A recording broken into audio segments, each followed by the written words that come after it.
When I told my mom I was getting married, she sounded happy, but tired. A week later, she called and said, "I wish I could help more, but after the divorce, I'm broke. I can only give you $1,000 for the wedding." I told her that was more than enough. I meant it. I wasn't marrying for a big event. I was marrying the person I loved.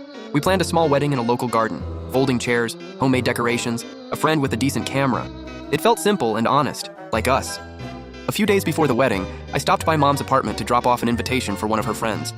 That's when I noticed something strange. The living room was full of brand new furniture. A massive TV still had the plastic on the corners. Shopping bags from expensive stores were stacked near the door. She quickly shut the bedroom door when she saw me looking around. "Just redecorating," she said too quickly. I didn't say anything. It wasn't my place. Maybe this was her way of starting over after the divorce. On the wedding day, she arrived late, dressed beautifully, smiling for pictures. She handed me a small envelope. Inside was a check for $1,000 and a note. "Sorry, I can't do more." I hugged her. I told her I loved her. The wedding was perfect. Not because of money, but because of the people who showed up with full hearts.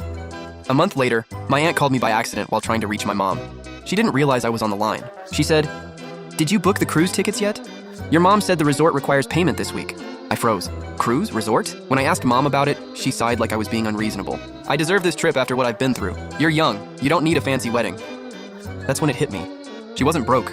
She just didn't think my wedding was worth spending money on. For the first time in my life, I didn't argue. I didn't beg for understanding. I simply said, "You're right. I don't need a fancy wedding, and I don't need to pretend this didn't hurt." I stopped calling first. I stopped trying to fix things. Months passed. Then one evening, she called me crying. The cruise had been canceled due to weather. No refunds. She lost thousands. "I guess I should have saved that money," she said. I didn't gloat. I didn't remind her. I just said, "I hope you're okay." Because my wedding day had already taught me something important. The people who truly value you don't measure their love in dollars. And sometimes, the smallest gift reveals the biggest truth.